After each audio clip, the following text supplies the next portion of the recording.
네, 지금부터 여러분들의 모든 부분은 녹화가 진행되겠습니다. 녹화하는 이유는 여러분들의 그 활동이 증빙 자료가 되어서 선생님이 학교생활 기록부에 작성이 돼야 되기 때문에 녹화를 진행하도록 하겠습니다.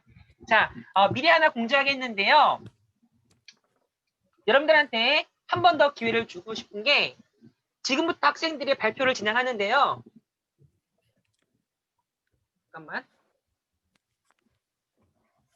발표를 진행할 때 정서윤, 조예빈, 박지유, 신윤지, 임여진, 김여진 6명의 발표를 듣고 여러분들이 그 소감문을 작성하셔도 선생님이 생기부에 기재해 드리겠습니다.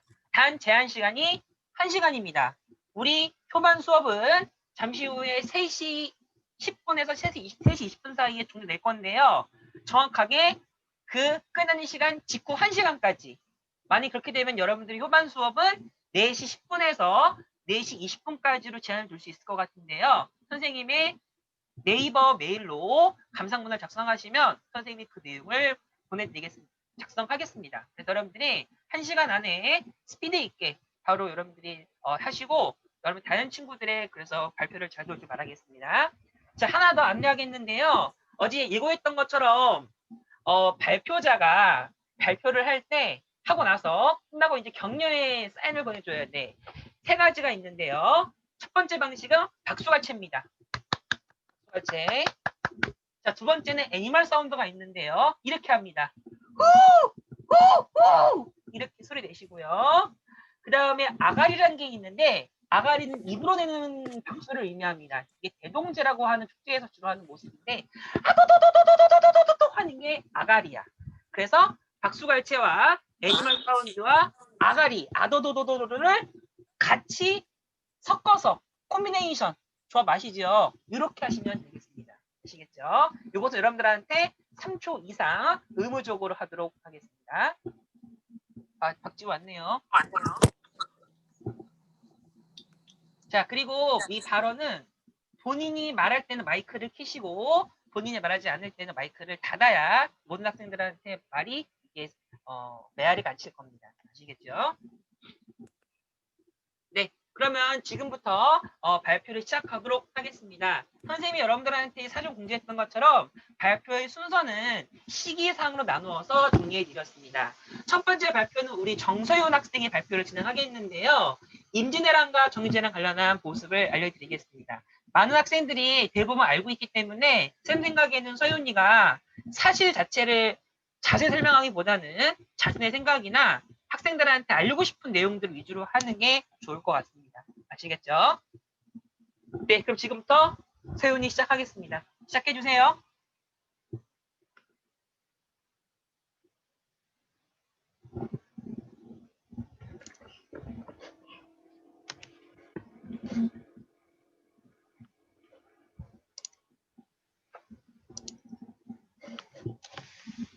보여요? 네, 잘 보입니다. 네. 네. 안녕하세요. 저는 임진왜란에 대해 발표할 17번 정서연입니다. 임진왜란은 1592년부터 1598년까지 두 차례에 걸쳐서 우리나라를 침입한 일본과의 싸움을 말합니다. 일본은 약 20만 대군을 이끌고 조선을 침략했는데요. 일본은 왜 조선을 침략하게 된 것일까요? 당시 일본은 전국시대가 끝나고 도요토미 히데요시에 의한 통일시대가 시작되었습니다. 그러나 일본의 통일시대는 언제 터질지 모르는 화약과도 같았습니다. 도요토미 히데요시는 국내의 불안 요소를 바깥으로 돌려서 해결하려고 하였습니다. 무사들의 힘을 이용해서 중국 대륙까지 통일을 하려고 한 것이었습니다. 이렇게 일본이 침략 전쟁 준비를 하고 있을 때 조선은 무려 200년 동안이나 큰 전쟁 없이 평화로운 시기였습니다. 하지만 이 무렵 조선은 내부적으로 세군 제도와 군역 제도 문란과 조선의 지배층 분열 문제가 있었습니다. 이렇게 조선이 점점 힘이 약해지고 있을 무렵인 1590년 일본의 요청으로 조선통신사가 일본을 방문하게 됩니다. 1년 만에 도요토미 히데요시의 국서를 가지고 다시 조선으로 돌아오게 되는데 이때 편지의 내용 중 특히 조선 조정에서 걱정스러운 부분이 하나 있었는데요. 정면가도 즉 명나라를 공격할 수 있도록 길을 빌려달라는 것이었습니다. 당시 조선은 명나라와의 긴밀한 관계를 유지하고 있었기 때문에 일본의 요구를 무작정 들어줄 수 없었습니다. 따라서 조정에서는 회의가 열렸고 당시 우세 세력이었던 동인 김성일의 주장이 받아들여지면서 조선은 전쟁에 대한 준비를 하지 않았습니다. 기회를 노리던 일본은 조선이 자신들의 요구를 들어주지 않았다는 것을 빌미로 임진왜란을 일으키게 됩니다. 다음으로 임진왜란을 승리로 이끈 이순신 장군의 활약에 대해서 살펴보겠습니다. 의병의 활약과 더불어 이순신의 해전 승리는 전황을 바꾸게 했습니다. 여진족 토벌에 공을 세운 이순신은 왜란이 일어나기 1년 전에 전라자수사로 부임하여 전함과 무기를 정비하고 군사를 훈련시키며 왜군의 침략에 대비했습니다. 특히 근접 전투에 대비하여 조선 초에 만들었던 거북선을 개량하여 돌격전에서 큰 성과를 거두었습니다. 이에 1592년 5월부터 9월 사이에 옥포, 사천, 당포, 한산도 등의 해전에서 잇따라 승리하였습니다. 옥포해전에서는 외선 37척을 격파했고 사천해전에서는 최초로 거북선 투입해 외선을 압도했습니다. 당시 화포의 성능이 훨씬 뛰어났던 이순신의 수군은 한산도 대첩에서 하객진을 구사하여 외선 약 60척을 격파했습니다. 이처럼 이순신이 이끌던 수군은 해전에서 여러 차례 승리하여 일본의 전력에 큰 타격을 주었습니다. 또 전국 각지에서 의병이 일어나고 명이 참전하면서 전세가 바뀌게 되었습니다. 이후 명과 일본 사이의 휴전 협정이 시작되었으나 결국 결렬되고 일본군이 1597년 15만 대군을 이끌고 다시 침략하게 됩니다. 이게 제2차 침입인 정류재란이고 그러나 이제 조명연합군은 직산해서 이순신은 명랑해전에서 승리를 거두었습니다. 도요토미 히데요시가 죽자 결국 일본군은 철수하였고 이로써 7년에 걸친 전쟁은 끝이 났습니다. 마지막으로 외란의 국제적 영향에 대해서 살펴보겠습니다. 외란으로 가장 큰 피해를 입은 것은 조선이었지만 전쟁은 명과 일본에도 큰 영향을 미쳤습니다. 명은 전투를 벌이면서 막대한 양곡과 물자를 소모하고 재정 형편이 크게 악화되었습니다. 더욱이 명이 전쟁에서 지친 틈을 타 북방의 여진족이 급격히 성장했는데 1616년에는 누르하치가 여러 부족을 통합해 후금을 세우고 명을 위협했습니다. 결국 명은 외란 이후 50년 만에 농민 반란과 후군의 협공을 받아 멸망하게 되었습니다. 지금까지 저의 발표를 들어주셔서 감사합니다. 와! 뭐 있으세요? 자, 서윤아 선생님이 질문 하나만 하겠습니다. 자, 발표자한테 피드백 하나씩 이렇게 드릴 건데요. 발표자들은 내일까지 이제 감상문 쓰는 거잖아. 우리 네. 발표자의 데드라인은 제아의 종소리를 차임배로 삼겠습니다. 그래서 제아의 종치면 그에 내시면 안 됩니다. 서윤아, 네? 임진왜란을 준비하면서 이순신 네. 관련한 모습을 많이 조사했을 것 같은데 네. 이순신이 어떠한 점에서 공감이 되었다고 생각하십니까? 잠깐 생각할 시간을 줄게. 예를 든다면 선생님 같은 경우는 이순신의 불굴의 의지인 것 같아. 왜냐면 이제 이순신 같은 경우는 굉장히 뭐 백의종군을 한 사례도 있었고 사실 임금님한테 찍혀가지고 미운털이 막혀가지고 진짜 고생 많이 했거든. 근데도 네. 백성들을 위해서 그리고 자신의 희생을 통해서 다른 사람들한테 도움이 될 수 있을 거라는 그런 생각으로 국가에 대한 애국심도 있었겠고요. 이러한 모습이 어찌 말한다면 좌절하지 않는 그의 인간다운 모습이 쌤한테는 어필이 된 것 같은데 혹시 서윤이는 어떤 생각이 드나요? 저도 비슷하긴 한데, 응. 그냥 막 이렇게 나라를 위해서 이렇게 전쟁을 하는 모습도 그렇고, 약간 좀,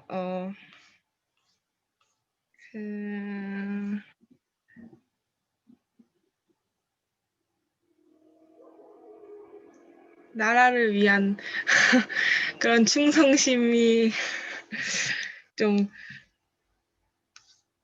네. 알겠습니다. 자, 선생님이 서윤이의 답변을 조금 더 보강해 준다면 선생님이 한국사 수업은 여러분들한테 국사라는 단어를 굉장히 싫어하는 것처럼 맹목적인 국가에 대한 충성심을 강요하려고 만드는 수업이 아니라는 것을 초반에 말씀드렸을 겁니다. 그래서 충성이라는 단어, 국가에 대한 헌신, 공사가 무엇인지에 대해서 여러분들은 이걸 사상적으로 세뇌받는 것이 아니라 여러분들이 스스로 과거 역사적인 인물이나 사건을 통해서 깨달아 보는 게 더 의미가 있을 것 같아요. 한번 잘 생각해 보시길 바라겠고요. 오픈된 질문 하나만 드립니다. 우리 학교 앞에 광화문 내거리라는 장소가 있는데 광화문이라는 5호선 전철역이 있어. 거기 앞에 교보문고라는 본점이 있는데 거기 앞에 이순신 동상이 있습니다. 혹시 아세요? 왜 세워졌는지, 언제 세워졌는지 여러분들이 한번 수업 끝나고 찾아보시면 여러분들이 놀라운 사실을 찾아낼 수 있을 겁니다. 아시겠죠? 정답은 정치적반이 될 것 같아가지고 선생님이 말하지 않겠습니다. 네, 수고 많으셨고요. 다음 조혜빈 발표 들어보도록 하겠는데요. 예빈이는 바로 정유전에 끝나고 나서 30년 이후에 있었던 청나라와의 전쟁에 대해서 발표를 진행해 보도록 하겠습니다. 예빈이 발표가 굉장히 좀 참신해요. 잘 들어주시기 바랍니다.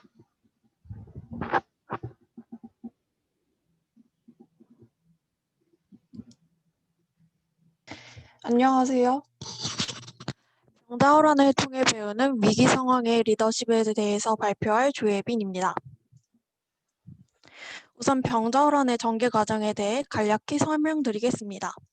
12월 2일 청나라 홍타해진은 청몽골 한인으로 편성한 10만 대군을 스스로 거느리고 수도 선양을 떠나 12월 9일 압록강을 건너 쳐들어왔습니다. 14일 청나라군은 개성을 통과하여 한양 외곽에 이르렀습니다. 14일 밤 인조도 강화도 피난하려 하였으나 이미 청나라군에 의해 길이 막혀 소현세자와 백관을 거느리고 남한산성으로 피하였습니다. 그러나 16일 청나라 선봉군이 남한산성을 포위하였고 1637년 1월 1일 태종이 도착하여 남한산성 아래 탄천에 20만 청나라군을 집결시켜 성은 완전히 고립되었습니다. 이러한 상황에서 성 내에서는 최명길 등 주화파와 김상원 등 주전파 사이에 논쟁이 거듭되다가 강화론이 우세하여 마침내 성문을 열고 항복하기로 하였습니다. 1월 30일 인조는 세자 등 호행 500명을 거느리고 성문을 나와 삼전도에 설치된 수왕단에서 태종에게 굴욕적인 항례를 한 뒤 한강을 건너 환도하였습니다. 이로써 조선은 완전히 명나라와는 관계를 끊고 청나라에 복속하게 되었습니다. 다음은 영화 남한산성을 통해 당시 상황을 추측해 보겠습니다.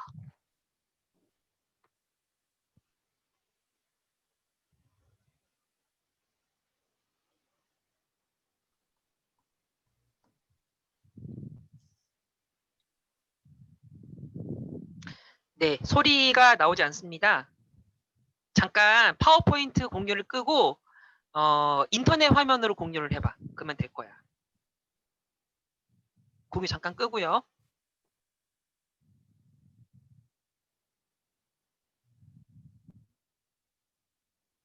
아니, 본인의 지금 하고 있는 공유 화면을 잠깐 닫고 네. 꺼봐. 공유 꺼봐. 예빈아. 공유를 껐다가 다시 공유를 하는데 여기서 인터넷 화면을 하면 돼. 종류를 바꿀 수 있어. 가능합니까? 네, 지금 하고 있어요. 예. 자, 나머지 학생들 중에서도 잠시 후에 이러한 복합 발표가 있을 경우에는 염두해 주세요. 선생님이 아까 효반한테 2시에 오라고 한 이유가 이것 때문이었습니다. 이것 때문에 딜레이 되면 안 돼. 죄송합니다. 네. 지금은 들리시나요?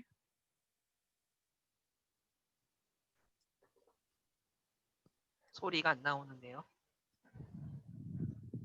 그러면 예빈아, 이 링크를 네. 채팅창에다가 올려놓고 나중에 보는 걸로 하겠습니다. 각자. 네. 말로 설명해 주세요. 영상. 네네. 역사적 상황 전체를 고려할 때 병자호란이 일어나기 전 조선이 취할 수 있었던 정책은 청에 대한 불필요한 자극을 피하면서도 그들이 복속을 강요할 경우 침략을 막아낼 힘과 태세를 갖추는 것이었습니다. 호란이 일어나기 전까지 인조는 위험 신호를 인지하고 대응하기는커녕 오히려 사태를 악화시켰습니다. 전쟁을 예감한 신하들이 병력 확충과 전쟁 준비를 권했지만 무슨 이유에서인지 필요 없다는 태도로 일관했습니다. 이는 인조의 판단력 부족과 무능 그리고 무책임을 보여주었습니다. 인조가 천군을 피해 남한산성으로 피신했을 때 인조는 추위와 굶주림 속에서 조선의 운명을 결정해야 했습니다. 이를 둘러싸고 척화론의 김상원과 주화론의 최명길 두 대신이 맞섭니다. 김상원은 예의와 삼강은 인간 사회의 기본 질서이며 명을 배반하고 오랑캐인 청을 섬기는 것은 절대 있을 수 없는 일이라며 항복은 곧 조선의 자존심을 포기하는 것이며 가당치 않은 굴욕이라 여겼습니다. 반면 최명길은 전쟁은 모든 방면에서 득보다 실이 많은 싸움이었기 때문에 하루빨리 청과의 전쟁을 종식하고 피해를 줄여야 한다고 주장했습니다. 한 나라의 왕인 인조는 조선을 지키기 위한 최선의 선택을 하지 못했고 그의 우유부단함으로 삼전도의 고립과 같은 비극을 초래했습니다. 이러한 혼란한 상황 가운데 우리가 주목해야 할 인물이 있습니다. 바로 최명길입니다. 그는 적진으로 가겠다고 자원했고 청장 마부대와 담판을 벌여 그들의 전진을 늦추는 데 성공했습니다. 그 틈에 인조는 광해문을 지나 남한산성으로 들어갈 수 있었습니다. 인조가 남한산성에 있을 때에는 척화론자들은 명에 대한 의리를 위해 망하더라도 결전을 벌이자고 했습니다. 그러나 최명길의 생각은 달랐습니다. 조선 임금이 명을 위해 종사를 포기할 수는 없으며 도마 위 고기가 된 생령들을 위해서 은인자중을 해야 한다고 강조했습니다. 그는 인조를 설득해 청의 요구를 받아들이자고 했습니다. 최명길은 결단을 이끌어냄으로써 나라와 백성을 살렸습니다. 그러나 그에게는 나라를 팔아먹은 간신이라는 오명이 붙었습니다. 그런데도 최명길은 그런 오명조차까지 기꺼이 감수했습니다. 절체절명의 위기에서 나라와 백성을 구하기 위해 고군분투했던 최명길이 위기 상황에서 진정한 리더의 자세가 어때야 하는지를 잘 보여줬다고 생각합니다. 우유부단하며 슬기한 인조의 모습에서 리더의 판단력 부재가 얼마나 큰 재앙을 가져오는 것인가를 깨달았습니다. 도전과 위기의 상황에서 리더에게 요구되는 것은 무엇이 중요한 것인가를 파악하는 판단 능력입니다. 리더의 판단력은 리더가 해야 할 가장 중요한 것으로 현명한 결정을 의미할 것입니다. 판단력은 리더의 핵심이며 이러한 리더의 판단력은 위기의 순간에 더 빛을 발합니다.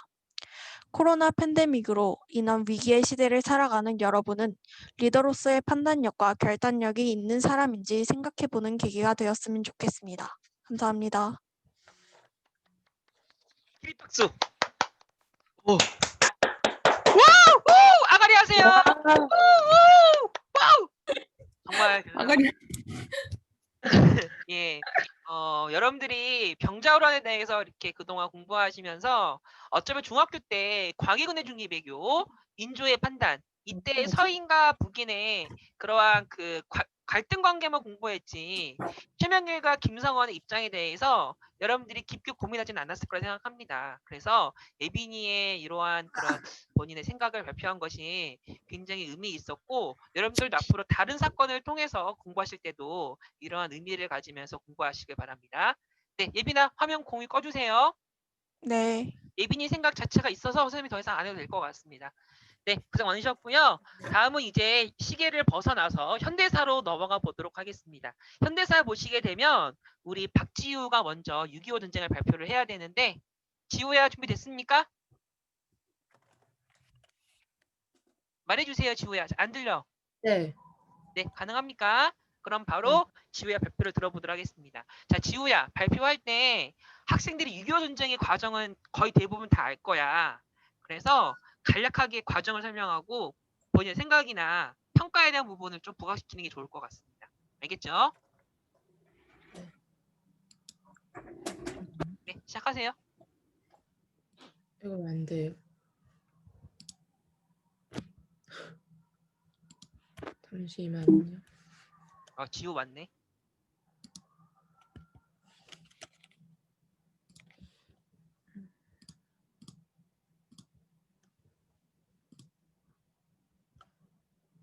시작하세요, 지우야.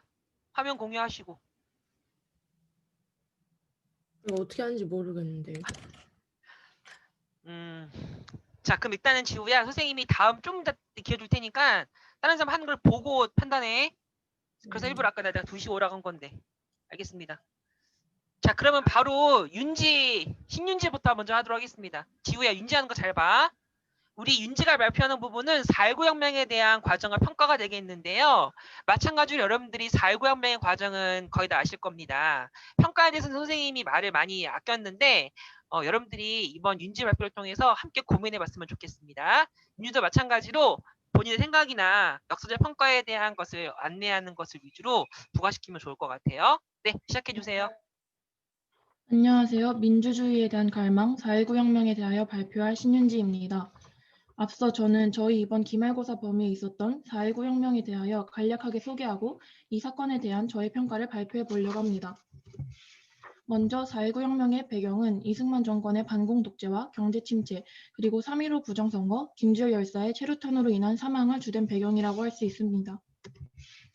4.19 혁명의 전개 및 결과는 이렇습니다. 선거 이전부터 자유당의 선거 개입에 대한 저항이 일어났고 여러 도시에서 부정선거를 규탄하는 시위가 전개되었습니다. 그리고 이 시위 도중 최루탄을 맞고 숨진 김주열 열사의 시위가 마산 앞바다에서 발견되자 시위가 격화되었고 이에 따라 경찰이 시위대를 향하여 발표하면서 비상계엄령을 선포하였습니다. 그러나 시위는 여기서 멈추지 않았고 4월 25일에는 대학 교수단도 시국선언에 나서며 가두 시위를 펼치자 결국 4월 26일 이승만 대통령은 하야하는 사건이 발생하였습니다. 이 4.19 혁명에 대한 결과를 담은 영상이 있는데 이게 또 끊길까봐 제가 링크를 올려두도록 하겠습니다. 나중에 보세요. 이제 이 사건에 대한 저의 의견과 평가를 한번 발표해 보도록 하겠습니다. 먼저 4.19 혁명의 의의는 부패한 독재 정권의 학생들이 주도하고 무너뜨린 민주혁명이자 이후 민주화운동에도 영향을 끼쳤습니다. 저는 이 사건이 한국의 시민들에게 민주주의의 정신을 직접적으로 바르게 심어주었던 사건이라고 생각합니다. 만약 4.19 혁명의 직접적인 배경이 되었던 이승만 정부의 독재와 3.15 부정선거 이후에도 시민들과 학생들이 이를 묵념하고 시위를 전개하지 않았더라면 지금 대한민국과 같은 민주화 정신이 올바르게 잡힌 질서가 유지될 수 있었을까 생각하게 되었습니다. 그리고 이 혁명이 발생하지 않았더라면 이후에도 일어날 민주화운동이 성공적으로 끝나지 않았을 것이라는 생각을 가지게 되면서 그 당시 4.19 혁명을 주도했던 학생들과 교수들, 시민들에게 감사를 표해야 한다는 생각을 가지게 되었습니다. 저희는 과거 시민들이 가졌던 민주화 정신과 연계를 기억하며 앞으로도 박근혜 정권과 같은 권력의 부당함이 발생할 시 이 정신을 바탕으로 용감하고 대담히 이겨내야 한다고 생각합니다. 감사합니다. 와, 후! 예! 그렇지. 좋아요. 자, 윤지한테 한번 의견을 좀 듣고 싶은데요. 공유 꺼주시고요. 네, 한번 생각해보자, 윤지야. 4.19 혁명은 1960년이야. 그치? 네. 그렇다면 그 당시에 학생들이 참여했다면, 물론 그때 배화여고도 참여했었어. 여러분들 같은 나이였어. 그렇다면 그 배화여고 당시 재학생만 따지더라도 최소 1940년대 중반 출생일 텐데 그들이 어떻게 4.19 혁명이 일어나게 한 거에 대해서 궁정을 했었고 이승만 독재 정권에 대해서 부당하다고 느꼈을까? 무슨 질문 이해되십니까? 예를 들어서 네. 학생들이 이승만 대통령이 12년 정치를 하는데 이게 뭐가 문제야? 라고 생각할 수도 있는데 이게 아니라고 생각해가지고 시위한 거잖아. 그 원인, 학생들이 4.19 혁명에 참여하게 되었던 역량 무엇 때문에 생각하십니까? 그 김주열 열사가 시위를 전개하다가 최루탄에 맞춰서 돌아가셨잖아요. 네. 근데 그 사건을 이제 보도를 통해서 여러 사람들이 알게 되고 이에 따라서 시민의식도 생겨서 단합이라는 그런 의식이 서로 공유되면서 그러지 않았을까라는 생각이 듭니다. 선생님 생각을 조금 이렇게 더 솔직하게 털어놓는다면 글쎄 과연 한 사람의 죽음으로 그 당시에 뭐 뉴스가 있는 상황은 아니잖아. 저 멀리 있는 마산 앞바다에 학생 하나 죽었다고. 뭐 이럴 수가 말도 안 돼. 부정 독재에 물러가라. 이렇게 하기에는 조금 연결고리가 없을 것 같아. 그래서 만약에 이승만의 정치에 대해서 만약에 부당하다고 느꼈다면 역사 교육 아니면 사회 교육에 대한 공부 아니면 그 당시 어른들이 활동하는 것에 대한 생각. 근데 또 말이 안 되는 게 그 당시 고등학생들의 한 세대 높은 세대였다면 1920년대 학생들일 거야. 그러면 대부분이 1차 강점기를 겪었던 어른들이기 때문에 친일파이거나 아니면 뭐 독립운동가거나 아니면 그거에 대해서 아무 관심 없는 사람들이거나 그런 어른들을 보고 나서 독재 정치의 부당함을 느끼고 시위를 했다? 이거는 여러분들이 한번 고민해 봐야 될 부분인 것 같습니다. 아까 박근혜 정권에 있었던 그 규탄하는 것은 왜 가능했느냐? 여러분들과 같은 나이잖아. 여러분들이 초등학교, 중학교 때 역사 교육을 제대로 배웠기 때문에 그게 가능한 거야. 근데 그 당시에는 그게 잘 모르겠어. 여러분들 이거에 대해서는 한번 오픈된 질문이니까 생각해 보시길 바라겠습니다. 네, 다음 발표를 이제 해보겠는데 지우야, 할 수 있겠습니까? 네. 네, 그러면 시작해 주세요.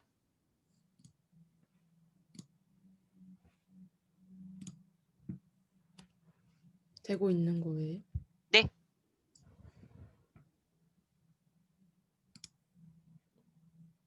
조금 근데 느린가 보다. 네.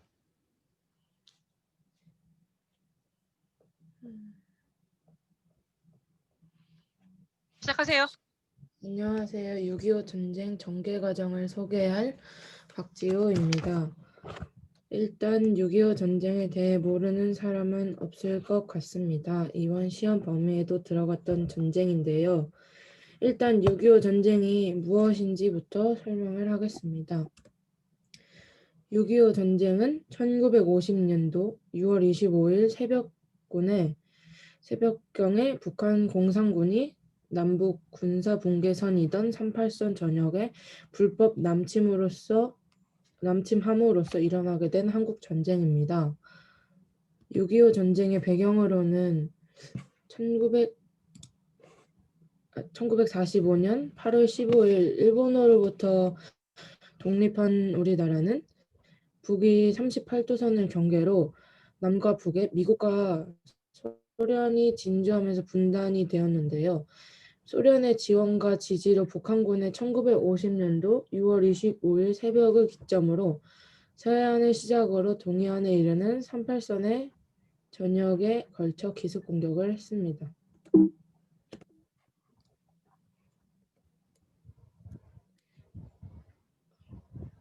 (6.25) 전쟁은 북한군이 서울로 진입한 6월 28일 북한군의 남하를 막기 위해 한강 교량을 폭발을 시켰는데 그게 북한을 들어오지 못하게 하기 위함이었지만 우리나라의 국군과 피난을 떠나지 못한 많은 시민들이 피해를 받았다고 합니다. 이때 미국의 도움에 요청하면서 유엔군의 지원을 받게 됩니다. 메가더 장군이 유엔군 총사령관으로 임명되면서 미국을 비롯하여 16개국이 육해 공군의 병력과 장비를 저희 나라에게 지원을 해주었습니다. 6.25 전쟁에는 같은 해 앞에 말했던 것처럼 같은 해에 인천 상륙 작전으로 북한군을 추격하여 압록강과 두만강까지 이르렀지만 북한군을 돕는 중공군에 밀려 서울이 다시 북한 손에 들어가게 되었고 계속해서 38선을 중심으로 한 전투가 벌어졌습니다. 이렇게 계속 약 3년 정도의 전쟁을 치르다가 1년이 지나고 소강 상태에 들어가면서 51년 7월에는 휴전협정이 시작되었는데 하지만 양극 상황이 점점 더 좋지 않아서 2년 후인 1953년 7월 27일에 휴전을 하게 되었습니다.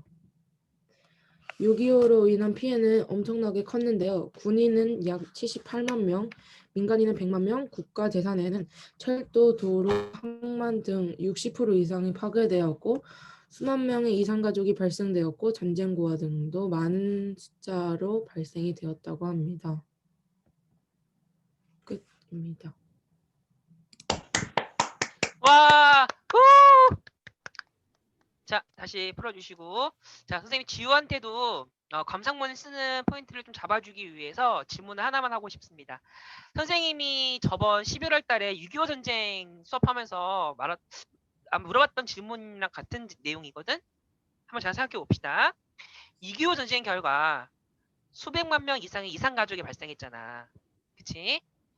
이것에 대해서 우리는 어떤 생각, 우리 학생으로서 그리고 조만간 우리는 2년 후에 성인이 되어서 사회에 진출하게 되었을 때 가져야 될 생각 이런 거를 내가 좀 물어보고 싶어 지우야. 예를 든다면 지금 6.25 전쟁을 겪었던 그 당사자들 1세대들은 대부분 나이가 이제 많이 많으시기 때문에 돌아가셨을 거야. 그렇다면 이산가족의 후속 세대들 2세대 그치? 아니면은 좀 더 어린다면 3세대가 딱 지금 있을 상황인데 이런 사람들에 대한 우리의 인식, 우리의 입장 내지는 북한에서 이산가족 2세대, 3세대, 세세가 살고 있을 텐데 이들이 만약에 북한을 탈출했어. 우리 이들을 뭐라고 부르는지 아시지요? 탈북민이라고 합니다. 이들에 대한 여러분들의 생각 어떻게 하면 좋을지에 대해서 지우한테 이걸 좀 물어보고 싶어. 의견을 말해보세요. 탈북민에 대한 인식이요? 이산가족에 대한 우리의 해야 될 태도, 인식. 예를 든다면 쌤 탈북민을 예를 들었는데 어떻게 하면 좋을까?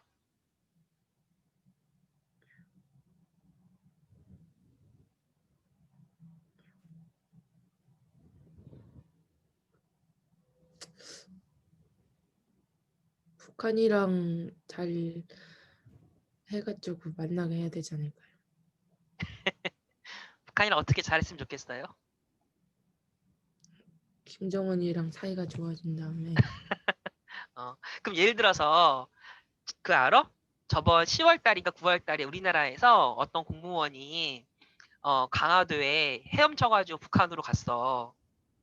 그럼 우리는 그 사람한테 북한에 연락해가지고 그 우리나라 탈출한 사람 내놔 이래야 돼? 아니면 잘 먹고 잘 살도록 내버려둬야 돼?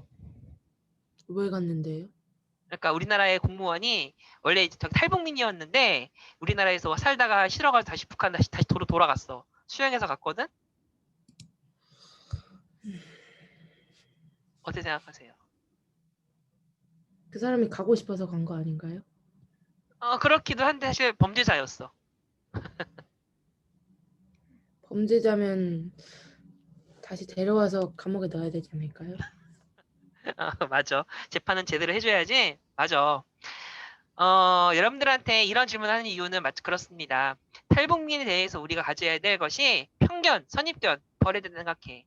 우리가 이제 그들한테는 봐봐. 이산가족이라는 생각이 안 들 수 있어. 후속 세대이기 때문에. 그래서 여러분들이 그들과 생각이 다르고 문화가 다르고 말이 달라. 그래가지고 우리가 또 그 사람들은 이미 사상적으로 세뇌를 당한 거야. 김일성과 김정은의 최고라는 생각을 받았기 때문에 아바이 수령을 모독하는 우리 대한민국식 사고와 인식을 이해할 수 없을 거란 말이야. 이것에 대해서 여러분들이 한번 편견과 선입견을 버려야 된다는 게 말은 쉬워. 행동이 어렵습니다. 여러분들이 이것을 한번 고민해보는 6.25 전쟁을 정리하는 수업이 되기를 바라겠습니다. 네, 그 다음에 자, 5번째 발표에 해당되게 있는데요. 여진이의 발표를 들어보도록 하겠습니다. 여진이 발표가 쌤이 어제 봤는데 좀 어려워. 그래서 여진이가 쉽게 잘 정리해 주세요. 알았죠? IMF의 외환위기 극복하는 과정인데요. 선생님은 여러분들한테 사실 노사정위원회라는 역사적 사실과 금모기 운동밖에 강조를 안 했지만 사실은 생각할 굉장히 많은 현대사이기도 합니다. 그리고 안타깝지만 여기 이현주 선생님 계시지만 선생님 같은 세대들은 그걸 제대로 역사적으로 배우질 않았어. 우리가 겪었던 모습이라서 역사적 평가가 없었거든. 그래서 여러분들은 이거를 제대로 배울 의무가 있고 여러분들 제대로 알 수 있는 권리가 있습니다. 네, 한번 여진이의 발표를 들어보도록 하겠습니다.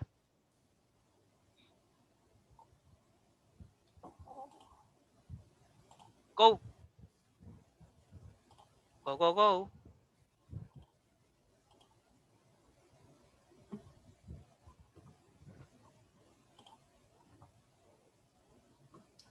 이번에 외환 위기에 대해서 설명을 해보겠습니다.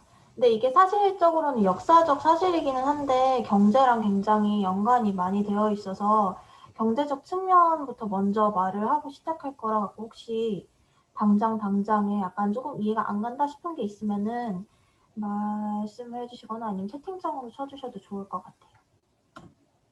일단 외환위기 전의 상황을 한번 살펴볼게요. 그 전에는 대학을 졸업하면 대부분의 사람들이 바로바로 취업을 하는 경우가 되게 많았고, 그리고 되게 일자리가 안정적이어서 큰일이 없는 이상은 정년까지 그 해당 회사에 다닐 수 있었다고 해요. 그리고 금융종합회사라고 그걸 이제 금종 회사 이렇게 부르기도 했다는데 그때 지금 우리나라는 지금 상황으로는 8개의 금융종합 회사가 있다고 하는데 그때는 지금보다 훨씬 많게 있었다고 해요. 그리고 뉴스에 선진국의 반열에 든다, 뭐 OECD 가입 이런 일도 있었기 때문에 굉장히 선진국 할 수 있다 약간 이런 분위기였다고 합니다. 그래서 여기 옆에 보시면은 요 사진이 있는데 요거를 그때 오렌지족이라고 해서 약간 돈을 많이 쓰고 다니는 대학생들을 그렇게 불렀다고 해요. 그 외에 뭐 야타족이라든지 그런 문화가 있었다고 합니다. 일단 기존의 경제 구조를 살펴볼 텐데요. 일단은 저희가 먼저 돈을 외국한테 제1금융권에서 외국한테 돈을 투자를 받으면 제1금융권에서 제2금융권에 고금리로 대출을 해줘요. 그러면은 제2금융권에서 이제 대기업한테 이렇게 대출을 해주는데 대기업이 먼저 어음을 발행을 해요. 이게 어음이 뭐냐면 그 일종의 채권과 비슷한 느낌의 돈인데 자신이 언제까지 돈을 지불을 하겠다 하고 약간 그렇게 약속을 해주는 거예요. 그러면은 만약에 대기업이 1억의 어음을 발행을 하면 그걸 대기업이 제2금융권 은행에 이렇게 줘요. 그러면은 제2금융권에서 어음만큼 또 다시 대출을 해줘요. 그럼 대기업은 2억을 가지고 있는 게 되잖아요. 그러면은 그 대기업이 동남아에 투자를 많이 했다고 해요. 그래서 동남아에 투자를 많이 하거나 아니면 뭔가 새로운 뭔가 사업을 하고 싶을 때 중소기업한테 어음으로 나 이 정도 돈이 있으니까 언제까지 지급을 해줄게 하고 어음으로 물건값을 지급을 했다고 합니다. 그리고 중소기업은 그 물건을 어음으로 받았잖아요. 어음으로 대출을 받겠다고, 어음으로 돈을 받겠다고 약속을 했으니까 일단 그 물건을 만들어야 되잖아요. 그래서 그 물건을 만들기 위해 또 다른 은행에서 대출을 받아서 그 물건을 만들고 납품하는 식으로 운영을 했다고 해요. 그리고 근데 이제 요 경제 구조가 깨지기 시작을 한 거죠. 일단은 먼저 있었던 일이 엔화가 되게 평가가 절하되게 돼요. 근데 동남아권에서 엔화를 굉장히 많이 투자를 했었거든요. 그래서 동남아에 외환위기가 시작이 된 거죠. 근데 아까 말씀드렸듯이 그 저희 같은 경우는 동남아에 되게 투자를 많이 하고 있었잖아요.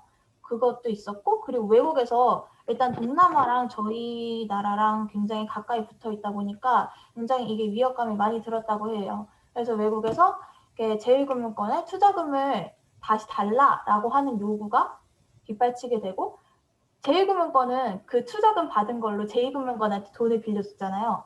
그래서 제2금융권한테 대출금을 달라고 요구를 하게 됩니다. 근데 제2금융권은 생각해보면 이거를 대기업한테 빌려줬잖아요. 그래서 대기업한테 대출금을 다시 달라라고 말을 하는 거죠. 근데 대기업은 투자를 하고 돈을 썼기 때문에 돈이 없잖아요. 그래서 일단 투자를 한 게 망하기도 했었으니까 대기업은 파산 신고를 하게 되는 거죠. 그러니까 제2금융권에 다시 돈을 줄 수도 없고 그럼 제2금융권에서도 다시 돈을 받을 수가 없고 그럼 다시 이제 외국에 돈을 돌려줄 수가 없게 되는 거죠. 그래서 이게 중소기업에도 이제 어음의 돈을 지급을 할 수 없게 되는 거고요. 그렇기 때문에 이게 이제 외환위기의 전개이다라고 할 수 있어요. 그래서 이 돈을 갚기 위해서 국가에서 외환을 가지고 이걸 갚아주게 되는 건데 이때 돈이 없으니까 이때 IMF에다가 구제 신청을 하게 됩니다. 그래서 IMF가 그 돈을 빌려줄 때 여러 가지 조건을 내밀었는데요. 그 중에 몇 가지를 이렇게 나열을 해봤어요. 일단은 주식시장을 개방하고 금리 인상을 원했어요. 그래야지 이제 외국인들이 투자를 더 많이 해줄 테니까요. 그래서 우리나라의 외국인의 주식 보유율이 굉장히 많이 증가를 했고 고용시장의 유연화도 요구를 했다고 해요. 그래서 이걸로 인해서 정리해고도 많이 하게 되고 비정규직도 굉장히 증가하게 되었어요. 그리고 금융기관에서 구조조정을 했으면 좋겠다 해갖고 금융기관이 굉장히 많이 사라지고 그걸로 인해서 여러 사람들이 실직을 하게 되었다고 합니다. 그리고 공공기관을 민영화를 했으면 좋겠다를 말을 해서 담배인상공사라든지 아니면 한국전기통신공사 지금으로는 KT인데요. 요거를 이제 공기업이었다가 민영화를 시키면서 사기업으로 바뀌게 되었다고 합니다. 그래서 이걸로 영향이 여러 가지가 있었는데요. 이때 실직자가 굉장히 다량 발생하게 되면서 그 사람들이 일단은 집을 팔아서 무언가 돈을 얻어야겠다라고 생각을 많이 했던 것 같아요. 그래서 집을 많이 팔게 되면서 집값이 하강하게 되고요. 그다음에 비정규직도 아까 말했듯이 굉장히 많이 발생하게 됩니다. 그래서 이걸로 인해서 원래 그 전에는 막 대통령, 약간 뭐 대기업 사장, 약간 이런 큰 직업들을 굉장히 많이 원했는데 이 이후로 선생님이라든지 아니면 공무원이라든지 이런 안정적인 직업들을 지향하는 경우가 되게 많았다고 해요. 그리고 대기업들이 굉장히 많이 해체를 했고요. 그 외에 뭐 해체를 하거나 아니면은 주인이 바뀌는 등의 변화를 겪게 되었다고 합니다.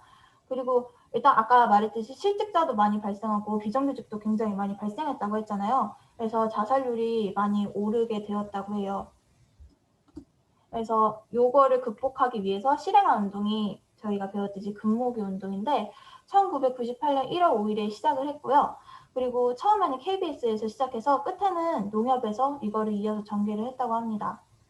그리고 이게 저희가 왜 금을 사용을 했냐면 금은 저희 돈과 달러 사이의 환율에 영향을 받지 않잖아요.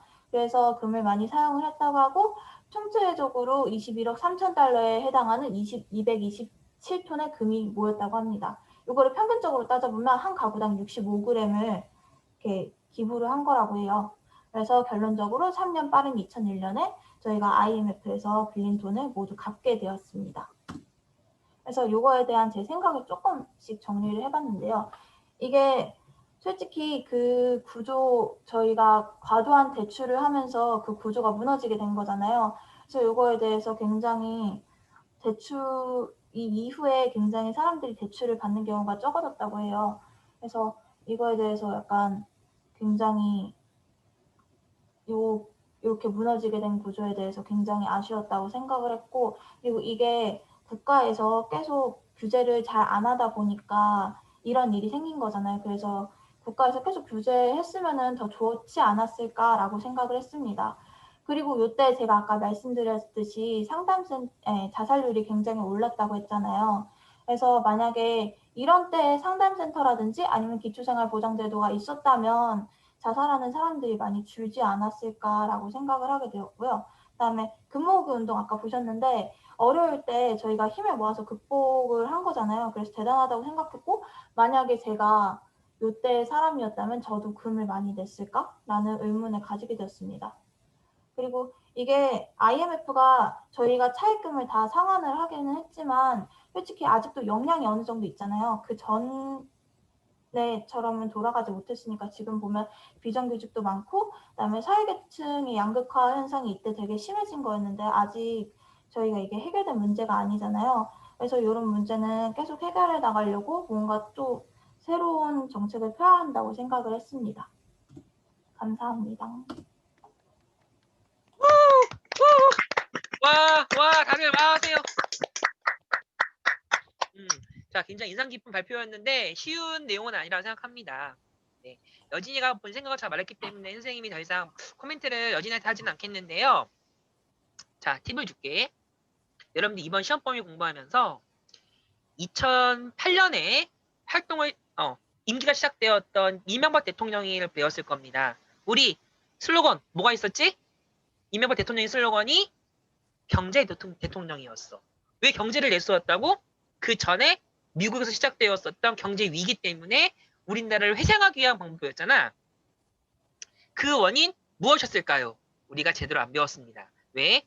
교과서가 너무 최신의 상황을 다루는 거라서. 승우야, 왜 웃으세요? 쌤 보고 웃는 겁니까? 아니야? 아니에요. 뭐야, 그럼 딴짓하고 있구만. 농담이에요. 핸드폰 안 했어요. 알았어. 자, 그 선생님이 뭐 막으러 싶냐면 지금이야. 여러분들은 코로나를 겪고 있잖아. 코로나19가 나중에 이제 끝나고 나서 20년 후에 새로운 교과서 만들어졌을 때 분명히 2019년, 2020년을 평가할 겁니다. 그리고 경제 상황이 점점 심각해질 거야. 우리도 오늘에 계속 신문하는 거 보이십니까? 지금 이제 소상공업자들을 구제해주기 위해서 또 배달 열심히 시켜 먹으라 우리 지금 8만 원 시키면 10,000원 페이백 받는 제도까지 생겼어. 이런 각종 경제 제도를 통해서 경제 문제를 해결하려고 하는 모습이 내년에는 더 커질 거야. 그런 부분은 우리나라 역사적인 과거의 경험을 통해 IMF 외환위기가 있었고 2007년, 2008년에 있었던 미국발 모기지론 사태가 있었고, 그리고 2020년 지금 겪고 있는 이 경제 상황을 헤쳐나가는 과정이 10년 후, 20년 후의 교과서에 쓰일 거야. 그리고 우리의 후속 세대들은 올해 이 내용을 가지고 시험을 문제를 보겠지. 여러분들이 이 상황을 직접 눈으로 목도하시면서 역사적인 변화 과정을 잘 보시면 좋겠습니다. 알겠죠? 그래도 하나의 희망이 있다면 우리 국민들은 금모기 운동과 같이 범국민적인 운동을 통해 국난을 극복하려고 했었던 모습이 있어서 우리는 그거에 대한 가능성과 잠재력을 믿고 있는 겁니다. 아시겠죠? 네, 마지막 발표가 되겠습니다. 시간이 많이 모자라게 됐는데요. 김여진의 발표를 통해서 대단원의 한국사 수업과 발표를 마무리 지으려고 합니다. 선생님이 이 김여진 발표를 마지막에 넣은 이유는요. 일본군 위안부에 관련한 역사 갈등 문제를 다루고 있는데 내일 아침 학교 오잖아. 학교 올 때 별관 1층에 소녀상이 있습니다. 꼭 보시면서 오늘 발표 내용을 상기하시면 좋을 것 같아요. 자, 시작하겠습니다. 안녕하세요. 저는 일본군 위안부에 대해 발표할 김여진입니다. 일단 목차는 이렇게 되고 넘어갈게요. 첫 번째로 일본군 위안부의 정의에 대해서 말해보고 싶은데요. 일본군 위안부는 중일전쟁 및 아시아태평양 전쟁 당시 일본군의 성욕 해결, 성병 예방, 치안 유지, 강간 방지 등의 이유로 일본 정부와 일본군에 의해 강제 동원되어 일본군의 점령지나 주둔지 등의 위안소에 어린 여성들이 배치되어 지속적으로 성폭력을 당한 것을 의미합니다. 당시 미성년인 여성들이 많았고 성인 여성까지 포함하면 적게는 수만 명, 많게는 수십만 명이 동원된 것으로 추정됩니다. 일본군 위안부에 대해 이렇게 두리뭉실하게 정의는 다 아실 것 같은데 좀 더 자세히 용어에 대해서 이해해 보려고 한번 조사를 해보았는데요. 먼저 위안부라는 단어 내에는 안식을 주고 위안을 준다라는 의미가 내포되어 있습니다. 일본 정부는 위안부라는 말을 사용해서 피해자들이 자발적으로 참여했다라는 주장을 하며 오해를 불러일으켜 책임을 회피하고 있고요. 따라서 우리는 위안부라는 단어가 일본식 표현이고 본래의 의미는 인정하지 않으며 역사적 용어임을 강조하기 위해서 작은 따옴표를 붙여서 사용합니다. 따라서 작은 따옴표가 없이 사용하는 것은 옳지 않는 표현이라고 말할 수 있습니다. 그 다음으로는 일본군 성노예라는 용어인데요. 일본군 위안부의 피해자는 일본 정부와 일본군에 의해 강제로 동원되었고 위안소에서 강제적인 상황에서 반인도적인 성노예 생활을 강요받았습니다. 따라서 UN 등 국제사회에서는 성노예라는 용어가 널리 사용되고 있습니다. 그 다음으로는 이제 정신대라는 잘못된 표현을 가져와 봤는데요. 일본 국가를 위해 솔선수범해서 자신의 몸을 바치는 부대라는 뜻으로 일제가 병력이나 노동력을 강제 동원하면서 자발적인 것으로 이렇게 포장하기 위해서 사용된 명칭으로 여자 근로정신대 준말로 사용되기도 합니다. 하지만 일본군 위안부 피해자들은 강제 동원된 것이지 자발적 참여가 아니므로 이러한 표현을 절대 쓰면 안 됩니다. 그 다음 일본군 위안부의 강제 동원과 피해에 대해서 얘기해 볼 것인데요. 강제 동원의 사례는 굉장히 다양하지만 대표적으로 고 김학순 할머니와 고 방영순 할머니의 증언을 가져와 봤습니다. 고 김학순 할머니께서는 베이징에서 일본 군인에게 연행되어 군용 트럭에 강제로 태워져서 위안소를 끌려갔고 당시 나이는 저희와 같은 17세라고 하셨습니다. 또 고 박영식 할머니께서는 돈을 벌 수 있다는 말에 속아서 중국 난징의 위안소를 끌려갔고 박영식 할머니 또한 당시 17세셨다고 했습니다. 여기서 볼 수 있다시피 일본군과 일본 정부는 저희처럼 어린 미성년의 나이의 여성들을 돈을 벌러 갈 수 있다와 같은 말로 포장해서 강제로 동원했다는 사실을 알 수 있습니다. 그 다음에는 이제 어떤 피해를 받았는가를 말하는 건데요. 저는 아전주부 규정이라는 것을 가져와 봤는데요. 아전주부 규정을 보면 일본군들이 여성들을 사람이 아닌 그냥 군수물자로 취업하면서 얼마나 하드 취급했는지를 알 수 있고요. 또 밑에 보이는 사진은 고 정옥순 할머니의 몸의 일부분의 사진인데요. 고 정옥순 할머니의 증언에 따르면 불에 지지던가 아니면 바늘에 먹물을 묻혀서 낙서하는 듯한 문신을 새기던가 아니면 고무호스를 입에 물려서 물을 배에 넣은 상태로 배에 다시 누르기를 해서 다시 갈비뼈가 부러지는 그러한 고문들을 많이 당했다고 하셨습니다. 차마 말에 입에 담지 못할 정도의 처참한 고문과 피해를 당하셨다고 하셨습니다. 그렇다면 일본에 대해 어떤 반성과 사죄 요구를 위한 노력은 무엇이 있을까요? 크게 우리 정부의 노력과 우리 시민단체의 활동을 나눠볼 수 있겠는데요. 우리 정부는 일본 정부에게 명확한 사실을 인정하고 진심 어린 사죄를 하고 후세대의 역사를 정확하게 교육해야 할 것을 요구하고 있고, 또한 1993년 일제하 일본군 위안부 피해자에 대한 생활안정지원 및 기념사업 등에 관한 법률을 제정함으로써 일본군 위안부 피해자의 지원을 하고 있고요. 또한 2013년, 2014년, 2015년에 걸친 유엔에서 여성가족부 장관이나 외교부 장관의 연설로 국제사회의 동참을 촉구하고 있고 공감대를 확산하려고 노력하고 있습니다. 그 다음으로 우리 시민단체의 활동을 볼 수 있는데요. 우리 시민단체는 역사관, 기념관 설립 및 운영, 국제사회에서 피해자 증언을 서포트해주는 역할을 하고 있습니다. 또한 피해 국가와 관련 단체와의 연대를 통해서 문제를 해결하기 위해 노력하고 있습니다. 예시로는 모의 여성국제전범법정과 아시아 연대 회의 등이 있습니다. 이 부분이 제일 중요하다고 할 수 있는데요. 그렇다면 우리는 미래까지 계속 위안부를 기억하기 위해서 어떤 노력을 기울여야 할까라고 생각을 해봤는데요. 제가 생각하기에는 일본군 위안부 문제를 국제적 이슈로 만들어야 된다고 생각해요. 지금보다 훨씬 더. 그 이유는 먼저 일본군 위안부는 국제적 이슈가 맞아요. 먼저. 왜냐하면 대한민국을 포함한 북한, 인도네시아, 말레이시아, 동티모르, 호주까지 참 다양한 나라의 여성들을 강제 동원해 성착취를 한 일본의 인권 유린 행위이고요. 하지만 일본 정부는 이를 강제 동원이 아닌 자발적 참여라고 정신대라 위안부라는 단어를 사용해가면서 회피하고 있고, 피해자들의 증언은 시간이 지나면서 새로 생긴 기억 왜곡에 의한 거고, 또 몇몇의 증언자들은 보상을 받기 위해 거짓 증언을 한다라고 주장하며 그들의 인권 유린 행위를 부정하고 있습니다. 따라서 우리는 일본의 잔혹한 인권 유린 행위와 그에 대한 일본의 억지를 세계라는 무대로 끌고 와 세계에게 경각심을 심어줘야 된다고 생각합니다. 예시로는 피해자들의 증언, 당시의 위안부 학살 영상, 일본군 위안부의 실체를 재구성한 애니메이션과 같은 자료들을 세계 다양한 언어로 번역하여 송출하여 일본군 위안부 문제를 국제적 이슈로 만들어야 한다고 생각했습니다.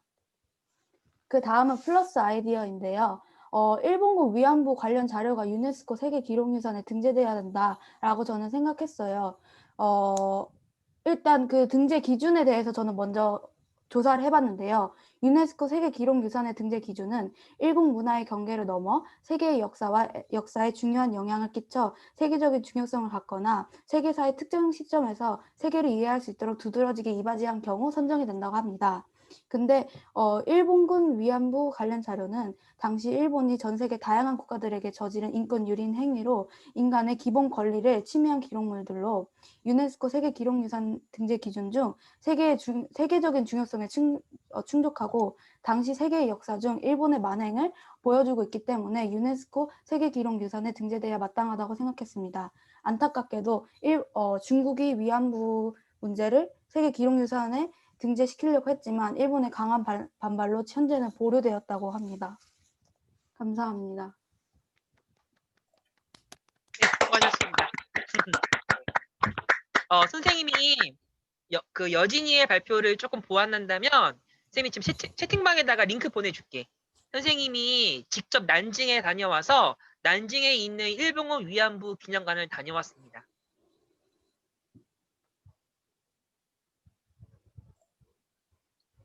혹시 선생님의 유튜브인가요? 예, 그렇습니다. 보시고 좋아요와 구독 당연히 하셔야겠고요. 주무실 때 켜고 주무시면 됩니다. 알겠죠? 예, 정확한 명칭은 난징 리지샹 위안소 진열관이라 부르는데요. 난징은 일본 사람들이 중국인들을 한 달 동안 30일 동안 놀라지 마세요. 30만 명을 학살합니다. 그래서 중국 사람들이 일본 사람 엄청 싫어하는데 그뿐만이 아니라 일본군 위안부에 대해서도 우리가 공감대를 형성할 수가 있어. 알겠죠? 자, 이렇게 삼국사의 1년 동안의 대단한 수업을 마무리 지으려고 하는데요. 여러분들이 선생님과 함께 굉장히 이런 코로나라는 사태를 통해서 제대로 배우지 못했다는 점에서 아쉽게 생각합니다. 그래서 내년에 동아시아사나 아니면 고3 때 있을 세계사 또는 현대 세계의 변화라고 하는 역사 과목이 있는데 다른 과목을 통해서 다시 한번 제대로 역사를 심화적으로 또 자세히 배울 수 있는 계기가 찾아오기를 진심으로 바라겠고요. 선생님이 강조했던 역사의 공부의 그 취지, 목표라고 한다면 우리는 다른 사람, 다양한 문화, 다른 사회의 사람들을 인정해주고 배려해주는 그런 다원적인 관점을 견지하는 것이 목표라는 사실을 잊지 말길 바라겠습니다. 자, 마지막으로 여러분들한테 하고 싶은 제언을 선생님이 고3 언니들한테 했었던 영상으로 함께 마무리 지으려고 합니다. 문구는 3개다지만 말하고 싶은 건 똑같거든요. 자, 링크 같이 보내드리겠는데요. 링크는 여러분들이 나중에 한 번 더 보시고 지금은 우리 목소리를 위주로 들어보도록 하겠습니다.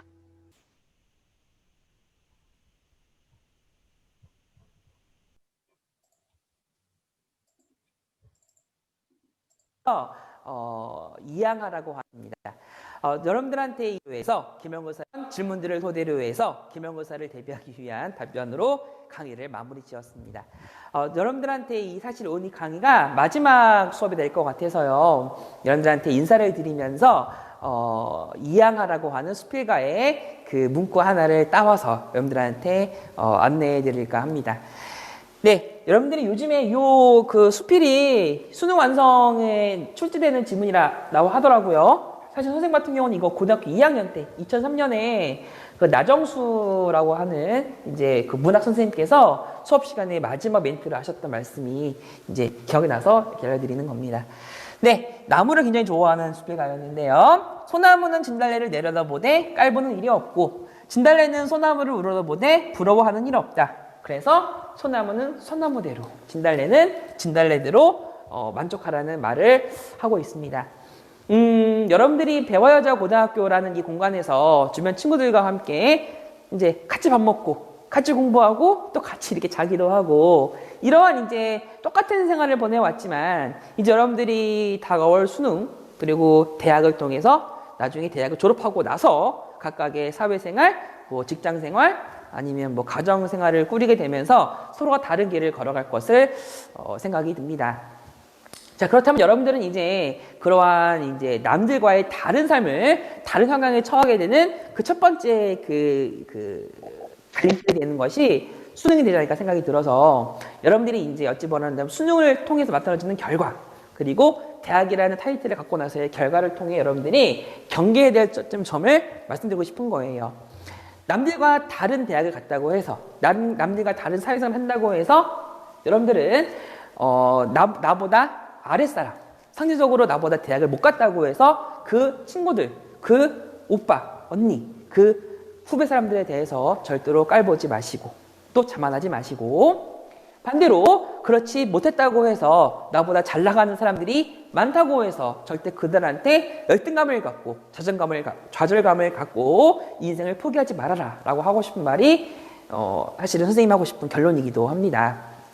여러분들의 잠재력, 여러분들의 가능성 그리고 기회 절대 지금이 마지막이 아닙니다. 물론 지금 만들어지는 그 수능과 대학의 그 모습이 여러분들의 많은 변화를 줄 것은 맞아요. 그렇다고 해서 그게 전부는 아닙니다. 여러분들의 삶의 끝이 수능이 아니잖아. 그래서 여러분들이 이제 이번 수능을 통해서 하나가 성숙해지는 계기가 되길 바라겠고 또 여러분들이 대학 가면서 그리고 사회생활을 하면서 자신을 늘 돌이켜보고 결국은 여러분들이 자신이 맡은 일에 자신이 해야 될 의무에 대해서 최선을 다하고 만족하는 삶을 항상 가지면서 그리고 주변 사람들을 둘러보고 늘 지금의 삶에 감사하는 그러한 모습을 갖기를 진심으로 바라겠습니다. 네, 지효쌤과 함께 여러분들이 3년 동안의 한국사, 그리고 세계사, 그리고 다양한 이제 각각의 수업과 외부 이제 탐방 수업을 통해서 함께 하셨는데요. 네, 이제 여러분들이 얼마 안 있으면 이제 학교에서 만나는 진효쌤이 아니라 그냥 지나가다가 길거리에서 만날 수도 있을 거예요. 그럴 때 이제 무시하지 마시고, 네. 어찌 보면 이렇게 만난 것도 소중한 인연이라고 생각이 듭니다. 그 인연 여러분들과 함께 오랫동안 간직했으면 좋겠습니다. 지나가면서 인사하다가 밥 사주세요, 커피 사주세요, 다 사드리겠습니다. 당연하지. 그리고 네, 여러분들이 앞으로 꽃길만 걷고 앞으로 성공하는 삶 그리고 여러분들이 더 힘찬 미래로 도약하는 삶이 되도록 선생님은 항상 여러분들한테 응원을 할 것을 약속드리겠습니다. 자, 오늘 마지막 인사드리고 이번 강의를 마무리 짓도록 하겠습니다. 주열쌤과 함께하는 세계사 공부, 연민과 함께하는 세계사 공부는 다음에도 계속됩니다.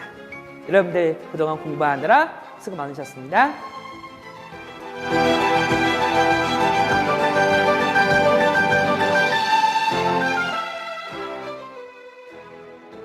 네, 커피 사주세요. 예? 예? 저 커피요. 아이스 라떼 부탁드립니다. 잘 먹겠습니다, 선생님. 선생님, 저 엑스트라 라지요. 저 이디야 커피숍 좀 들어가 주세요. 내일 저 아침. 데려다 주세요. 저는 그럼 스벅으로 감사하게 먹겠습니다. 저 그러면은 폴바셋 제일 비싼 거. 저는 프라푸치노 벤티요. 이 추운 날에 갑자기 프라푸치노. 이상한 대결로 갔는데. 알겠습니다. 선생님 덕분에 수업 참관 잘했습니다. 예. 즐거우셨습니까? 네. 네, 되게 좀 충격적인, 다들 발표 준비 잘했는데 약간 충격적인 건 IMF로 역사를 배운다는 게 너무 충격적이었어요. 그렇죠. 우리 어렸을 때 모습. 네, 그래서 라떼 마시고 있었어요. 라떼는 말이야 이러면서 그렇죠. 라떼 마시면서 근현대사를 함께 했습니다. 아까 사실 그 야타조 아까 여진이 말한 거 사실 선생님 모습이잖아요. 네, 제가 근무 왔습니다. 우리 옛날 하고 싶었던 막 머리 막 염색하고 막 그렇죠. 저 가채 쓰고 다녔잖아요. 저는 안 그랬어요. 저 나이 400살이잖아요. 저 별그대 김수현이랑 같이 쭉 오래 살았잖아요. 예. 네, 저 사라지겠습니다. 예. 자, 수업 마쳤습니다. 퇴장해 주세요. 안녕.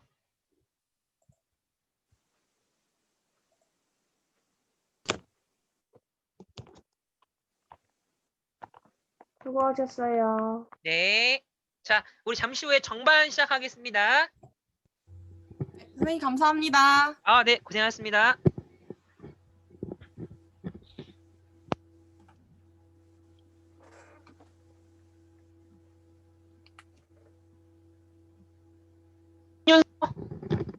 대답하세요. 네? 윤서야, 너 혹시 화면 공유 기능 써봤어? 네. 할 줄 알지? 네. 알겠습니다. 친구들 데려다 할게요. 네.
네, 수업을 곧 시작하겠는데요. 학생들이 다 안 와서 조금만 좀 기다려볼까 합니다. 자, 이구리 말했던 것처럼 대부분 학생들이 따라줬는데 이면서랑 조아영이랑 지금 은주는 학번이랑 이름 안 적었네. 네, 그 본인의 닉네임을 바꿔주시길 바랍니다.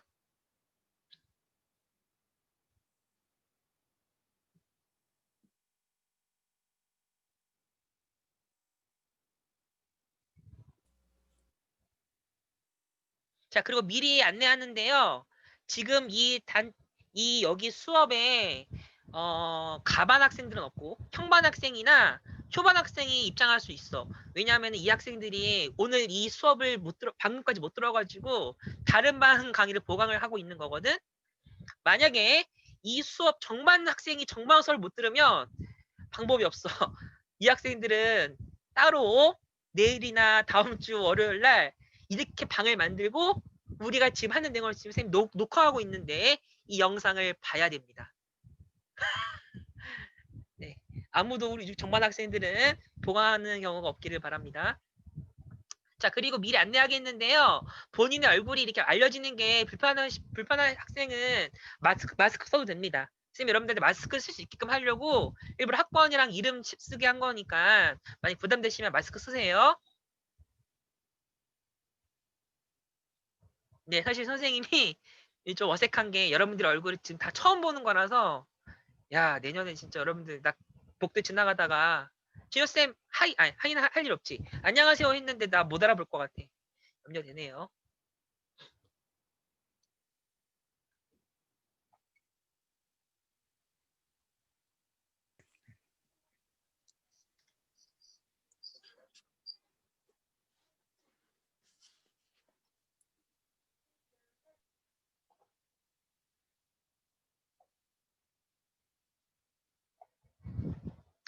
자, 일단은 거의 다 온 것 같아서 일단 출결을 먼저 확인해 본 다음에 안내하고 시작해 보도록 하겠습니다. 자, 우리 인사 요령 어떻게 하는 거냐면 선생님이 손 반짝 이렇게 해놨지? 예를 들어서 김진효 하면은 예, 뭐 넵, 예, 다 좋아요. 손을 3초 이상 흔들어 주세요. 예, 네, 이렇게. 알겠죠? 우리 요걸로 우리 신호를 함께 확인해 보도록 하겠습니다. 자, 시작합니다. 강세진. 네. 네, 좋아요. 권성윤. 네. 네, 그렇죠. 김근영. 네. 네. 김소윤. 네. 그렇지. 김예린. 네. 네, 예린이는 돌아가 있어요. 지금 이렇게 봐야 될 것 같아. 예린이. 예은이. 예은이도. 안녕. 예은아 말할 때 마이크 써주세요. 알았지? 발언할 때. 소리 아까 안 나왔어. 네. 은혜. 네. 그렇지. 재원이. 네. 그래. 은주. 네. 세연이. 네. 그렇지. 가인이. 네. 네. 윤서. 네. 네. 채원이. 네. 반갑습니다. 나영이. 네. 네, 나영이 있고요. 주연이. 이제 나왔습니다. 지윤이. 이지윤.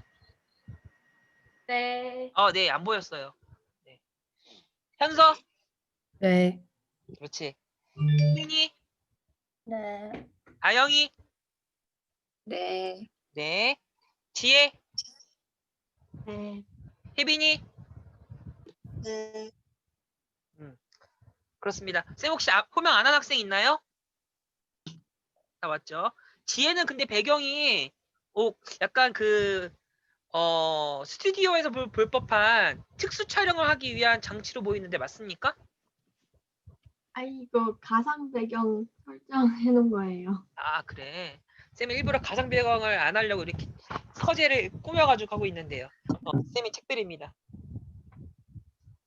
이거 선생님 1999년 모습인데 청운중학교 입학사진이에요. 진짜 이 건물 그대로이지, 청운중학교. 가운데 쌤이죠.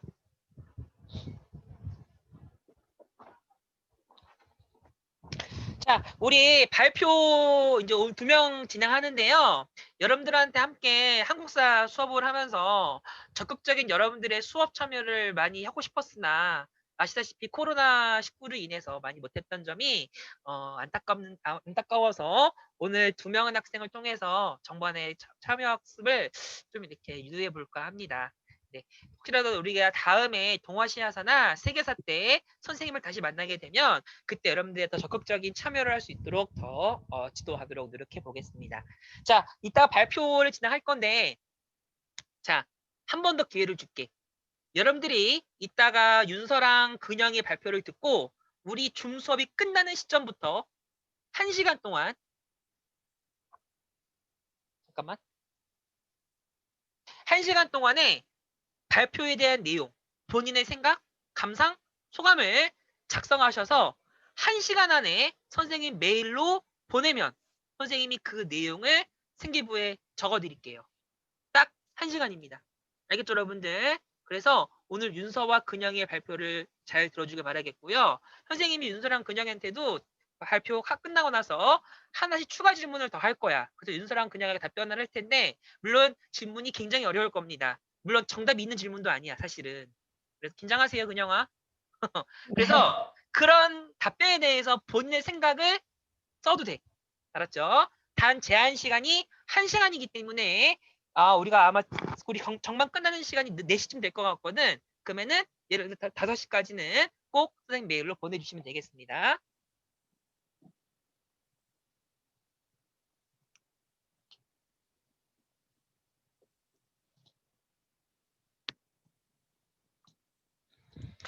대신에 윤서랑 근영이는 선생님이 얘기했던 것처럼 우리 그 감상문 제출 기간이 내일 제아의 종소리를 차임별로 삼겠습니다. 그래서 제아의 종치기 전까지 쓰세요. 알겠죠?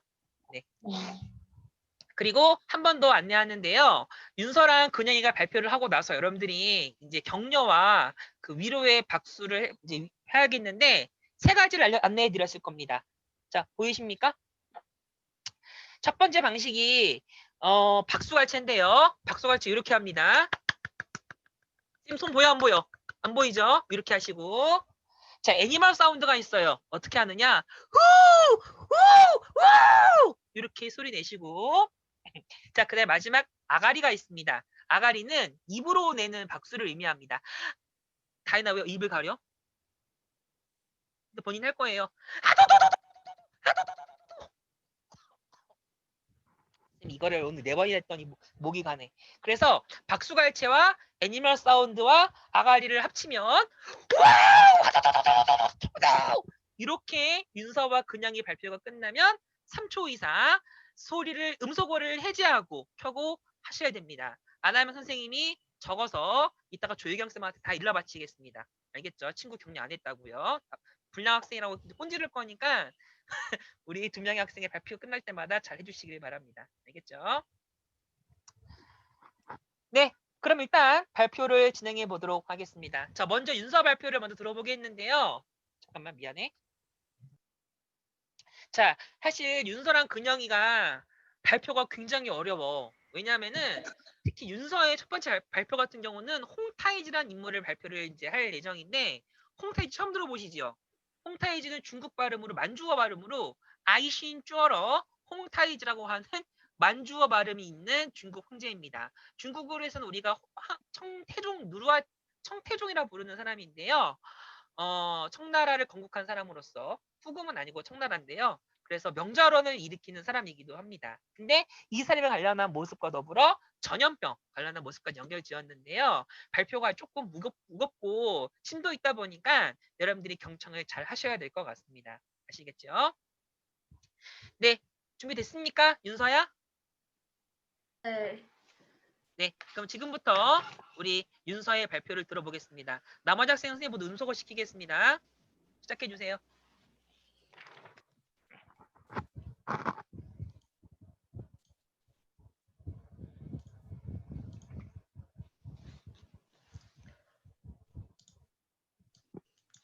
네.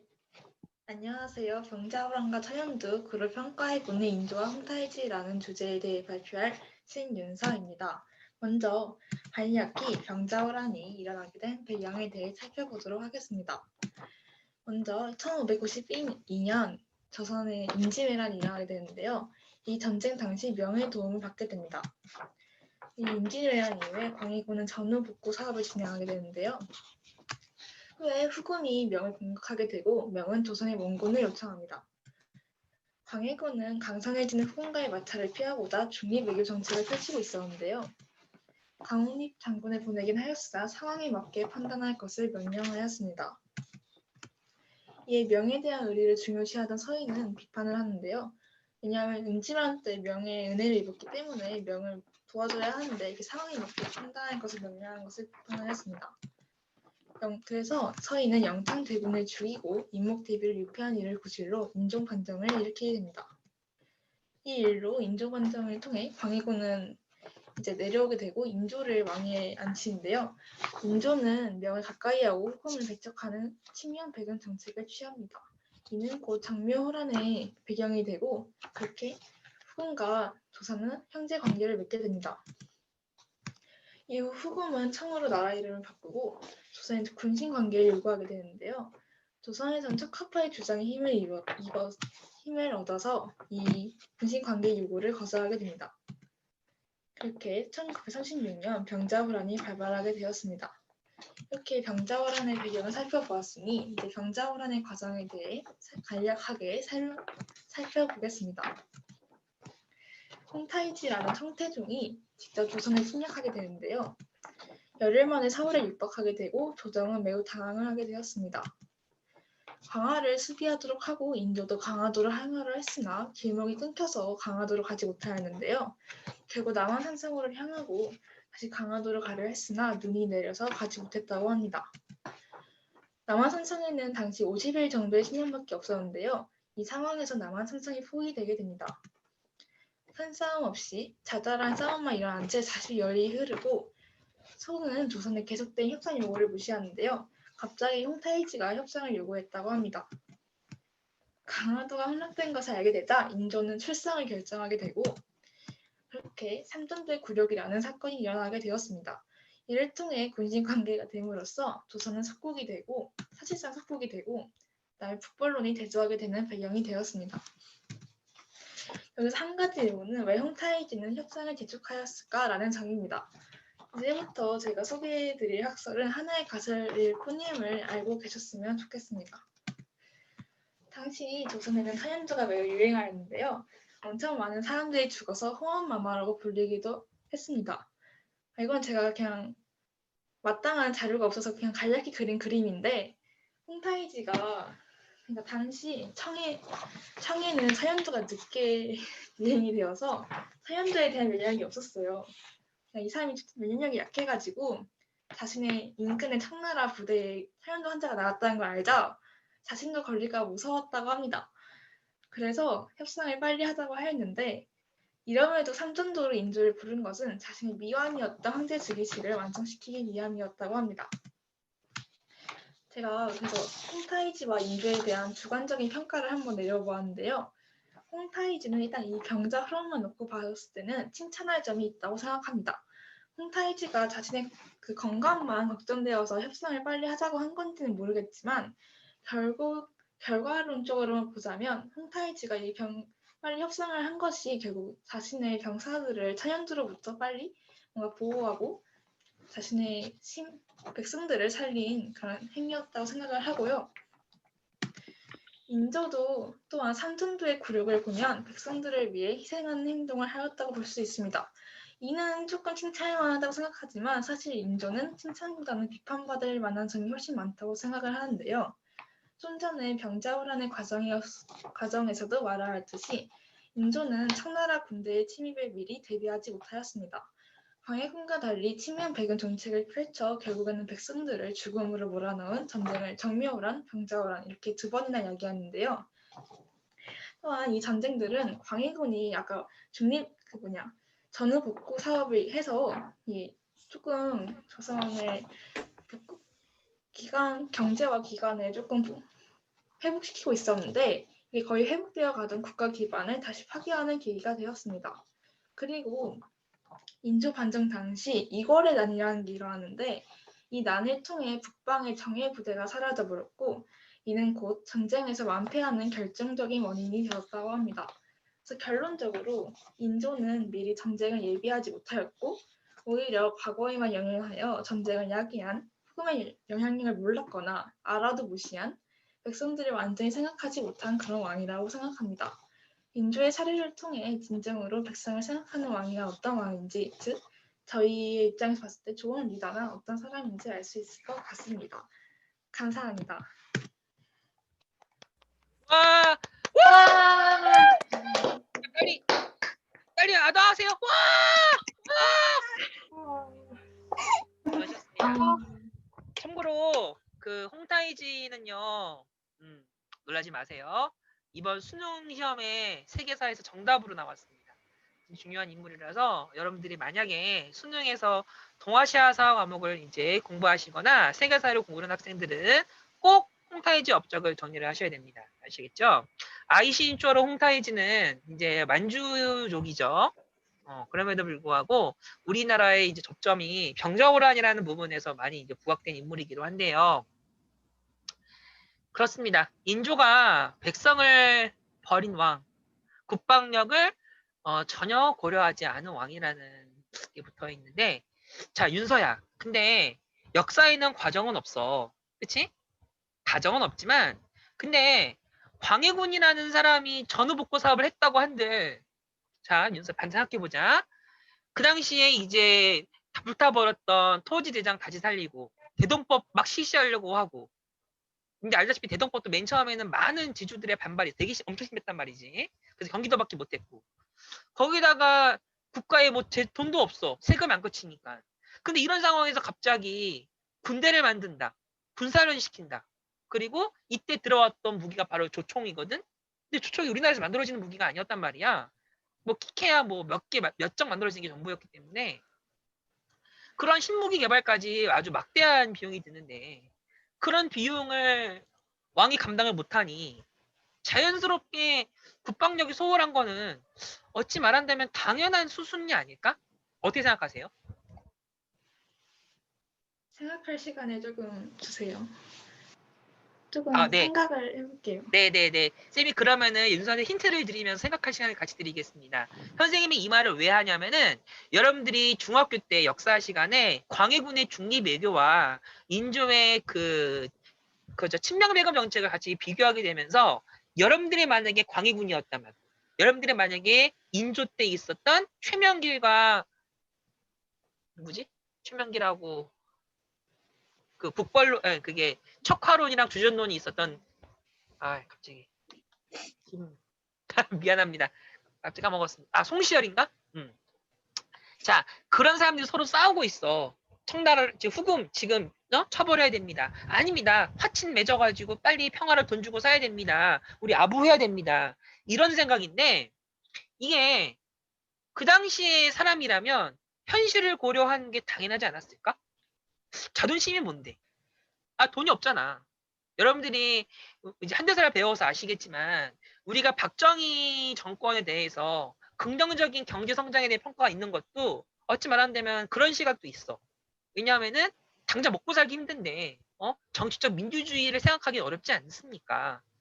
빨리 개발도상국의 경제 성장 모델 삼아가지고 일단은 먹고 사는 문제부터 해결한 다음에 그래야 후속적으로 할 수 있지 않겠습니까라는 현대사의 평가도 있듯이 17세기 정확히 말하면 17세기죠. 병자호란과 정묘호란 시기에 있었던 광해군과 인조의 이러한 정책들의 그런 입장은 사실 백성들을 하기 위한 정책 자체가 굉장히 좀 무리하지 않았을까? 라는 생각이 들었어요. 자, 윤서야 혹시 좀 생각이 되십니까? 저 질문이 뭐였죠? 그러니까 인조가 국방력이 소홀한 왕이었잖아. 백성들 생각을 좀 많이 안 하고. 네. 그게 우리는 어리석은 인조라는 평가가 지배적인데 동정할 수 없을까요? 동정. 근데 저는 군대 국방력을 떠나서라도 네. 인조는 친명배급 정책을 펼쳤잖아요. 네. 저는 그게 그러니까 전에 임진왜란 때 명예 도움을 받았다는 이유만으로 그냥 그것만으로 후궁을 배척하는 정책을 펼친 것도 이 병자호란의 큰 원인이라고 생각을 하거든요. 그래서 국방력이 비록 약했을지라도 친명백은 정책을 펼친 인조는 그에 따른 책임을 져야 되므로 궁정은 탈 것 같습니다. 자, 그렇습니다. 일단 나중에 윤서가 생각을 잘 정리해서 내일 감상문 오늘 내일 하시겠지만 맞아. 여러분들한테 쌤이 아까 현대사를 왜 같이 비유했냐면 이게 바로 지도자가 갖춰야 될 리더십이라 생각합니다. 물론 지금의 대한민국과 옛날의 조선이라는 국가의 모습을 같은 성장에서 바라보는 건 굉장히 위험한 발상이긴 해. 물론 전제 조건이 자체가 틀려 있지만 예를 들어 대통령, 국무총리, 그리고 우리 고장, 우리 마을에 국회의원이 있고 우리 마을에 지방자치단체장이 있다고 했을 때 그들이 가져야 될 리더십, 책임감은 어떻게 이루어져야 되는가에 대해서 한번 이거는 인조의 사례를 고민해 볼 수 있지 않을까 생각이 듭니다. 알겠죠? 정말 쉬운 질문 아니죠, 윤서야? 네.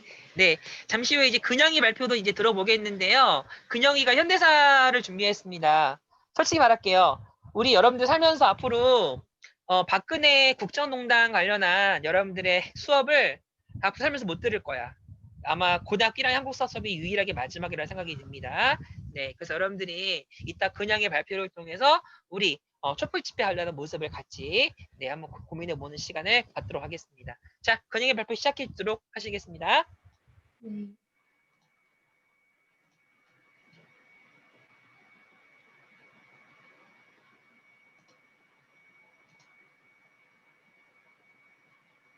네, 그러면 지금부터 발표를 시작하도록 하겠습니다. 네, 지난 2017년 우리는 제18대 대통령으로 선출되었던 박근혜 대통령이 탄핵당하는 장면을 직접 목격할 수가 있었는데요. 그렇다면 박근혜 대통령 탄핵이 우리 사회 전반에 가져온 변화는 과연 무엇일까요?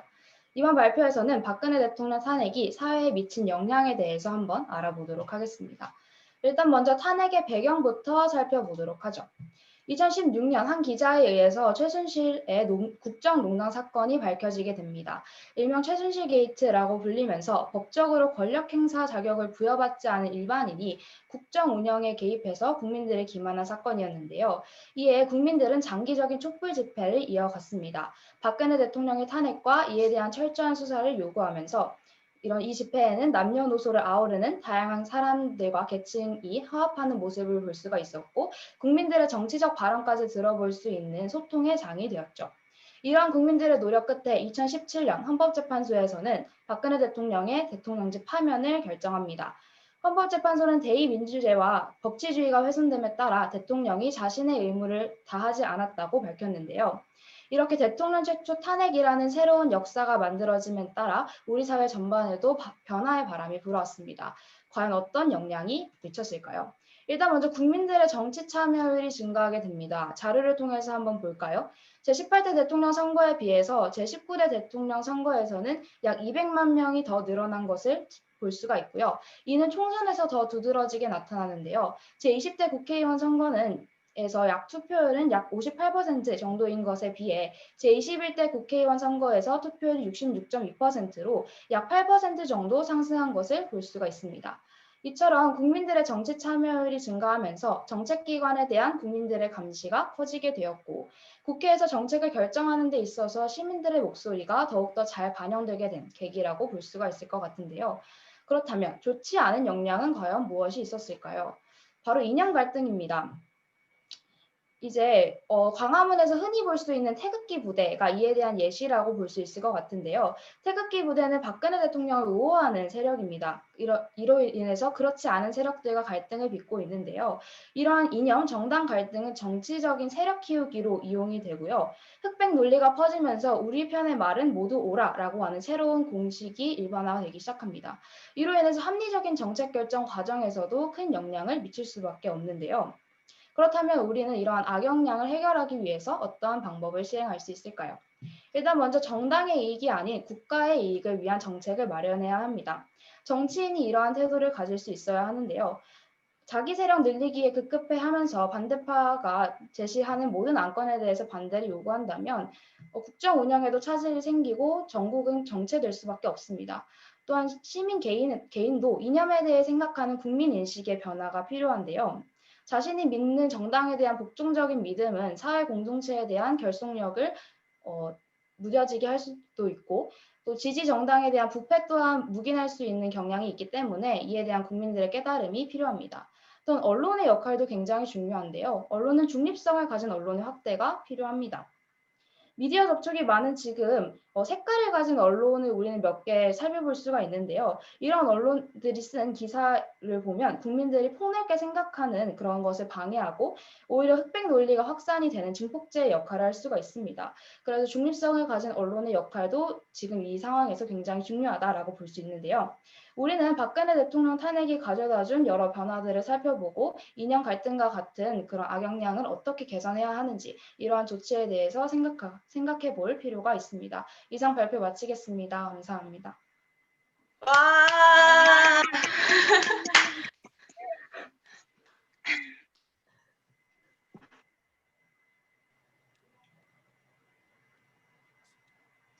선생님 음소거 돼 있는데.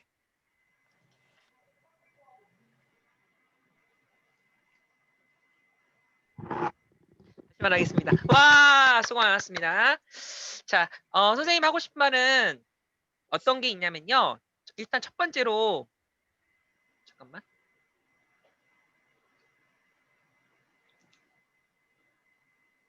미안해, 선생님이 뭐 잘못 눌러가지고 줌이 약간 이상해졌어요. 잠깐만, 미안합니다. 뭐야, 이거.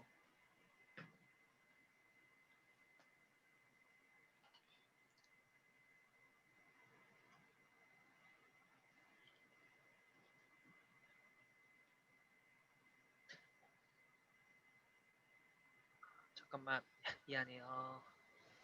자, 그렇습니다. 아까 근영이의 마지막 제안 중에서 중립성 있는 언론이라는 단어를 말했는데 굉장히 우리가 시사점이 많은 대안인 것 같아. 요즘의 언론은 우리가 생각하다시피 단순한 일방적인 언론이 아니라 생각합니다. 예를 들면 아직 질문 안 끝났어요. 그냥아 잘 들어보세요. 뉴스뿐만이 아니라 신문을 통해서도 언론 활동이 많이 있지만 인터넷 뉴스에도 있고 심지어는 우리가 이제 유튜브라는 그런 플랫폼이 더 활성화되면서 이제는 1인 미디어 시대가 도래하며 이제 사건을 전달하는 유튜버들도 언론이라 말할 수도 있을 것 같아. 자, 그렇다면 자, 은영아, 유튜브의 언론 활동이 중립성을 가지려면 적어도 아니라면 중립적이지 않다면 객관적이고 올바른 유튜버들의 활동이 이루어지려면 어떤 태도, 어떤 모습이 있어야 될 거라고 생각할까요? 그런 유튜버들 또한 만약에 그런 어떤 사건에 대해서 그런 정보를 전달한다면 기자들과 마찬가지라고 저는 생각을 하거든요. 근데 기자들도 자신의 견해가 있지만 신문 기사를 쓸 때 저번에 제가 한 강의에서 배웠는데 신문 기사를 쓸 때는 그것을 읽는 독자들이 생각할 수 있는 폭을 넓혀주는 게 제대로 작성되는 기사라는 걸 배웠어요. 그래서 이런 유튜버들도 기자라는 약간 생각을 가지고 국민들이 그걸 봤을 때 한쪽으로 편중되지 않게 자신이 어떤 발언을 할 때 자신의 입장이 고스란히 드러나는 그런 직접적인 발언들은 좀 자제를 하지 않아야 될까라고 생각을 합니다. 자, 그렇다면 이제 반대로 하나만 더 물어볼게, 근영아. 이게 소위 말하는 미디어 리터러시라는 개념의 등장인데요. 혹시 들어본 사람 있습니까? 나는 미디어 리터러시라는 단어 들어본 적이 있다. 손 들어보세요. 미디어 리터러시. 처음이에요? 중요한데. 유튜브에 있는 영상이 진짜 올바른 건지 올바르지 않은 것인지에 대한 판단 능력을 미디어 리터러시라 그래. 그래서 유튜버들이 만들어내는 영상이 전부가 아닌 것. 예를 들어서 조두순이라는 사람이 최근에 유튜버들이 찍었는데 굉장히 문제가 많이 됐잖아. 그런 사건에 대해서 우리가 그 사람을 객관적인 시각으로 평가할 수 있는지 없는지 이러한 능력들이 필요한 게 우리가 이번 박근혜 국정농단을 겪으면서 알다시피 우리 그때 그 사건도 유튜브를 통해서 많이 이제 실시간으로 생중가 됐단 말이지요. 앞으로 그리고 최근에 있었던 이집트에서 있었던 카다피 정권의 붕괴 그리고 무비라크의 붕괴도 실시간 유튜브를 통해서 트위터를 통해서 전달되었던 민주주의 혁명이 그랬었어.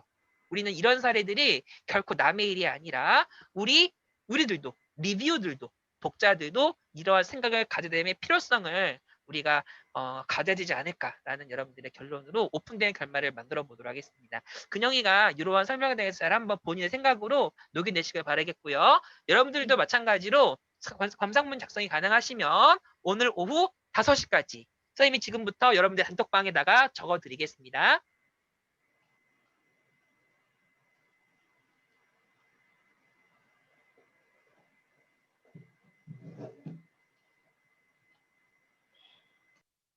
이렇게 해서 여러분들이 잘 한번 선생님 볼 수 있도록 좀 성의 있게 작성해 주시면 좋겠습니다.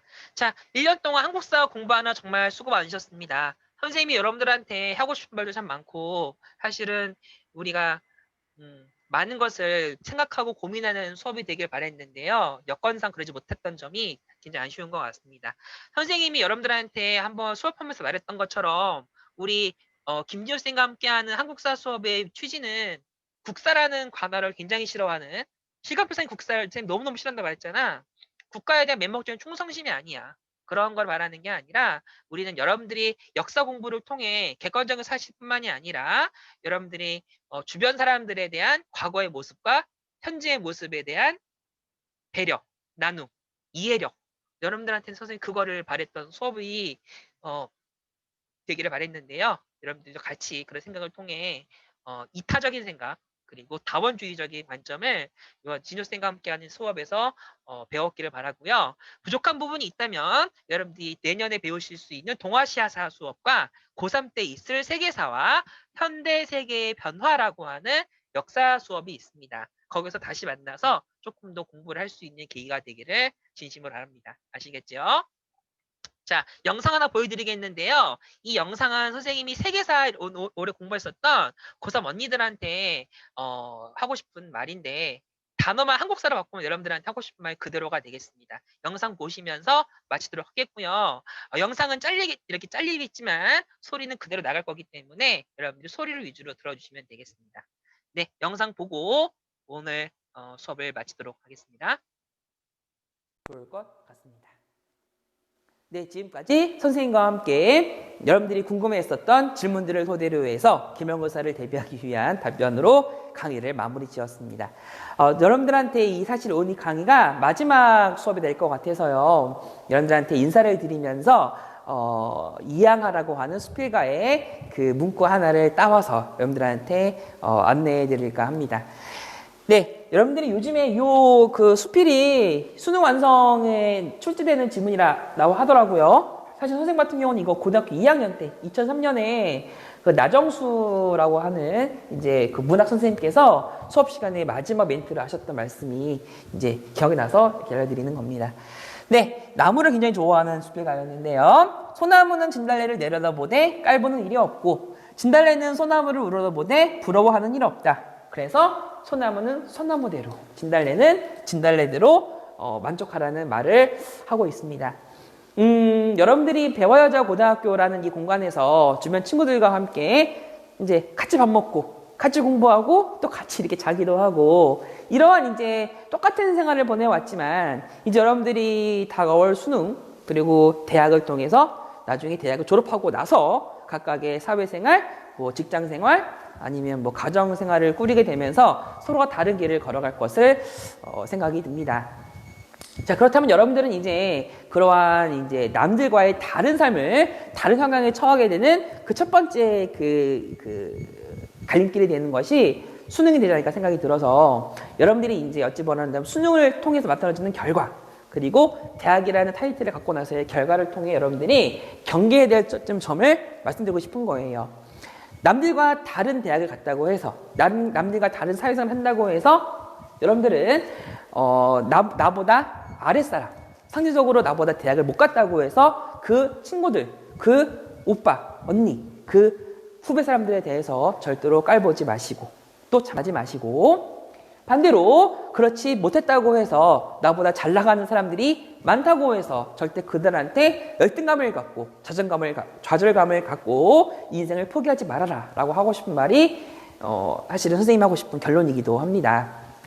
여러분들의 잠재력, 여러분들의 가능성, 그리고 기회 절대 지금이 마지막이 아닙니다. 물론 지금 만들어지는 그 수능과 대학의 그 모습이 여러분들의 많은 변화를 줄 것은 맞아요. 그렇다고 해서 그게 전부는 아닙니다. 여러분들의 삶의 끝이 수능이 아니잖아. 그래서 여러분들이 이제 이번 수능을 통해서 하나가 성숙해지는 계기가 되길 바라겠고, 또 여러분들이 대학 가면서 그리고 사회생활을 하면서 자신을 늘 돌이켜보고 결국은 여러분들이 자신의 맡은 일에, 자신이 해야 될 의무에 대해서 최선을 다하고 만족하는 삶을 항상 가지면서, 그리고 주변 사람들을 둘러보고 늘 지금의 삶에 감사하는 그러한 모습을 갖기를 진심으로 바라겠습니다. 네, 진효쌤과 함께 여러분들이 3년 동안의 한국사, 그리고 세계사, 그리고 다양한 이제 각각의 수업과 외부 이제 탐방 수업을 통해서 함께 하셨는데요. 네, 이제 여러분들이 얼마 안 있으면 이제 학교에서 만나는 진효쌤이 아니라 그냥 지나가다가 길거리에서 만날 수도 있을 거예요. 그럴 때 이제 무시하지 마시고, 네. 어찌 보면 이렇게 만난 것도 소중한 인연이라고 생각이 듭니다. 그 인연 여러분들과 함께 오랫동안 간직했으면 좋겠습니다. 지나가면서 인사하다가 밥 사주세요, 커피 사주세요, 다 사드리겠습니다. 당연하지.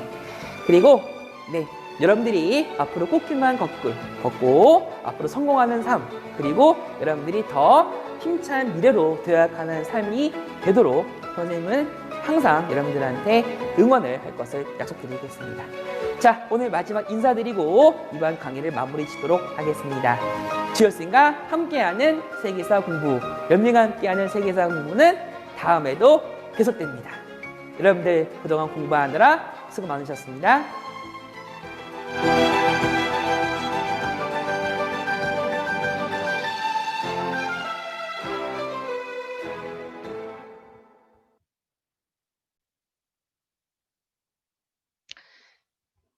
네, 지금까지 1년 동안에 공부하셨던 한국사 수업을 모두 마무리 지었도록 하겠습니다. 자, 수고 많으셨습니다. 해피 뉴 이어. 안녕. 퇴장해주세요. 감사합니다.